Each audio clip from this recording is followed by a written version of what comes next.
عزیز طالبات، ہم نے جو ہے نواب مسلم ملک کے جو ہے سیاق و سباق کے پیراگراف کے حوالے سے تشریح جو ہے کل کی تھی.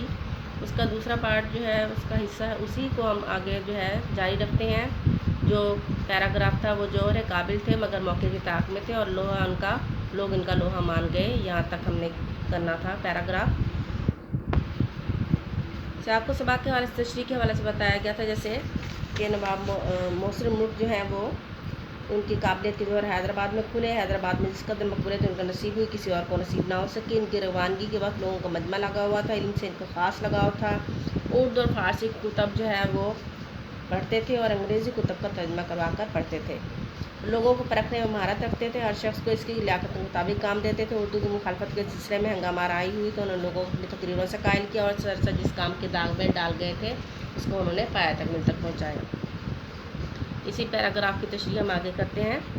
عام طور پر بڑے عہدوں پر پہنچ کر لوگوں کا مزاج ہوتا ہے کہ ان کی طبیعت میں نفاست اور اتصال پسندی آ جاتی ہے، یعنی کام چوری آ جاتی ہے. یہ لوگ ہر کام میں اپنے آرام و سکون کو ملحوظ رکھتے ہیں، مگر نواب مسلم ملک کا مزاج جو ہے قدرے مختلف تھا. ان کا ذہن ہر وقت حشاش بشاش اور طبیعت خوشگوار رہتی.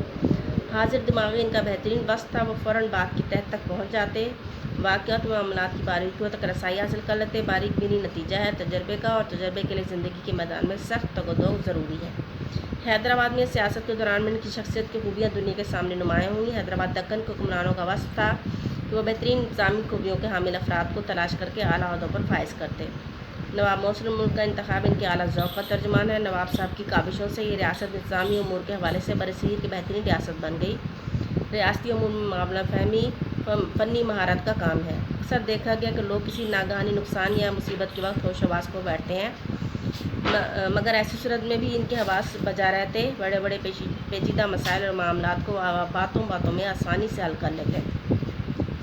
مصیبت میں کسی انسان کا طرز عمل اس کی لیاقت کو ظاہر کرتا ہے. ان میں بین الاقوامی سیاست کی سطح کے جوہر موجود تھے. اگر وہ ترکی یا کسی اور ریاست کے فارن منسٹر ہوتے تو اپنی خوبیوں کی بنا پر بین الاقوامی شہرت کے مالک ہوتے، دنیا میں اپنا نام پیدا کرتے. بڑے بڑے اہل بصیرت اور دور اندیش ان کی صلاحیتوں کو مان گئے تھے.